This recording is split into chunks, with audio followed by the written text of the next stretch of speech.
kocaknya ya.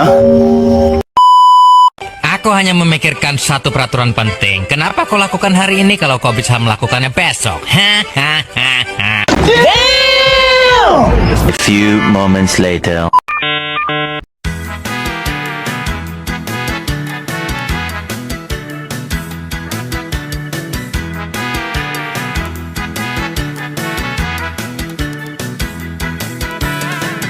A. Kronologi historis eksplisit lahirnya Pancasila. Perjalanan historis perumusan Pancasila sebagai dasar negara merupakan salah satu epos politik paling mengagumkan dalam sejarah modern Asia Tenggara.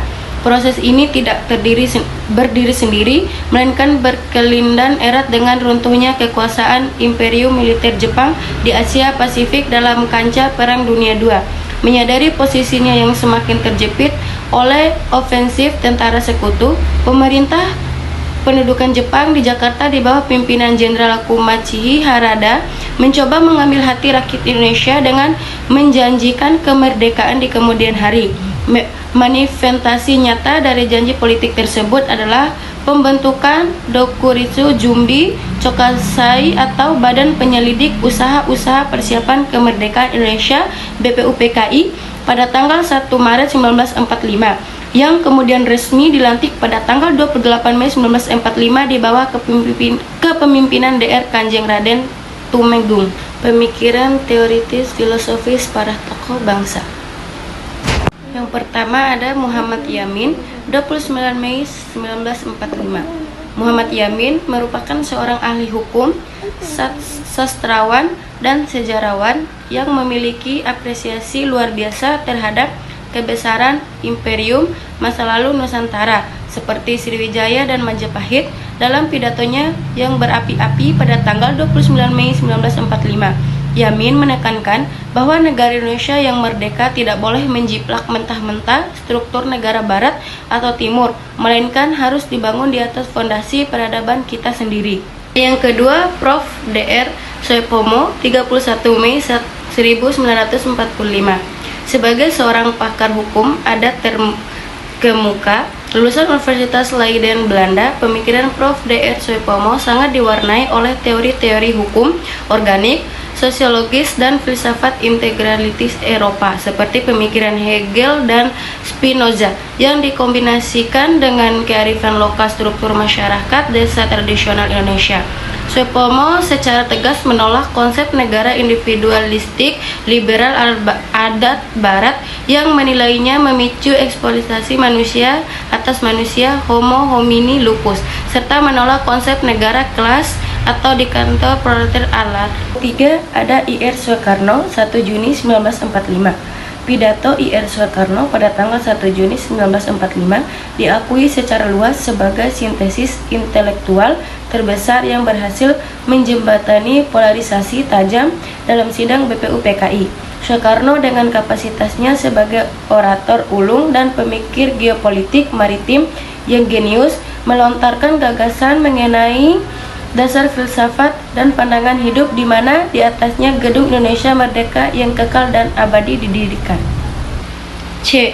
Dinamika pengaruh Pancasila dari masa ke masa. Yang pertama, masa awal kemerdekaan 1945 sampai 1959. Pada fase krusial ini, Pancasila diuji sebagai daya rekat eksistensial bagi sebuah negara baru yang sedang dikepung oleh agensi militer luar, Nietzsche atau Belanda, serta ronggongan disintegrasi domestik. Pengaruh Pancasila pada masa ini lebih ditekankan pada aspek pemersatu bangsa guna mengalang kekuatan nasionalisme rakyat dalam mempertahankan proklamasi. Namun, kestabilan implementasi Pancasila terganggu oleh pemberlakuan sistem konstitusi yang berubah-ubah, mulai dari UUD 1945, Konstitusi RI 1949 yang mengubah bentuk negara menjadi federal, hingga UUDE 1950 yang menerapkan sistem demokrasi liberal atau parlementer barat. 2. Masa Orde Lama atau Demokrasi Terpimpin 1959 sampai 1966. Guna mengatasi kebuntuan politik konstituante, Ir Soekarno mengeluarkan dekret Presiden 5 Juli 1959 yang memberlakukan kembali UUD 1945 dan menandai dimulainya era Orde Lama atau Demokrasi Terpimpin. Pada masa ini, Pancasila mengalami pergeseran fungsi dari kesepakatan bersama menjadi instrumen pemusatan kekuasaan di tangan Presiden. Soekarno mencoba melakukan sintesis ideologis radikal dengan memperkenalkan konsep nasakom, nasionalisme, agama, dan komunisme sebagai representasi dari kekuatan politik utama bangsa saat itu. Yang ketiga, masa Orde Baru 1966 sampai 1998. Lahirnya Orde Baru di bawah kepemimpinan Jenderal Soeharto membawa jargon politik yang sangat terkenal, melaksanakan Pancasila dan UUD 1945 secara murni dan konsekuen. Pancasila ditempatkan pada posisi sakral dan mistis sebagai tameng ideologi nasional dari ancaman komunisme. Pemerintahan Orde Baru berhasil memanfaatkan Pancasila untuk menciptakan stabilitas politik nasional yang luar biasa kokoh yang pada gilirannya memfasilitasi pertumbuhan dan pembangunan ekonomi yang masif melalui Repelita Rencana Pembangunan 5 tahun. Yang keempat, ada masa reformasi hingga era kontemporer 1998 sampai sekarang. Pasca tumbangnya Orde Baru, Indonesia memasuki euforia kebebasan demokrasi yang luar biasa. Akibat trauma historis terhadap politisasi Pancasila di masa lalu, terjadilah fenomena desakralisasi di mana Pancasila sempat dikesampingkan dari ruang publik. Menetapkan P4 dibubarkan, lembaga BP7 diikuidasi dan penyebutan Pancasila dalam kurikulum pendidikan formal dikurangi secara gratis. Dampak sosiologis dari pengabaian ini segera terlihat dengan munculnya krisis identitas nasional, maraknya konflik horizontal bernuansa SARA, dan menguatnya politik identitas primordial di berbagai daerah. D. Studi kasus kedalaman, diskursi digital dan hoaks.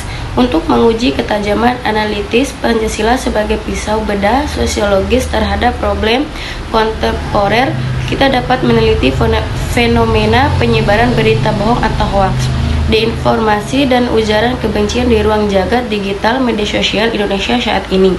Berdasarkan data dari Kementerian Komunikasi dan Digital, ribuan konten hoaks diproduksi setiap bulannya, terutama menjelang momentum politik seperti pemilu, yang sengaja dirancang untuk menyerang karakter personal, memanipulasi opini publik, serta membakar sentimen SARA. Dapat disimpulkan, sejarah lahirnya Pancasila berakar dari pemikiran mendalam para pendiri bangsa dalam sidang BPUPKI, terutama pidato Ir Soekarno pada 1 Juni 1945 yang berhasil merumuskan 5 prinsip dasar sebagai pemersatu keberagaman Indonesia dari masa ke masa. Pancasila terbukti memiliki pengaruh yang sangat vital. Ia bertransformasi dari sekadar fondasi ideologi negara di awal kemerdekaan menjadi instrumen politik yang diikni pada masa Orde Lama dan Orde Baru. Sehingga akhirnya kini di era reformasi, Pancasila kembali diposisikan sebagai pedoman moral, inklusivitas, dan jati diri bangsa yang adaptif dalam menghadapi tantangan zaman.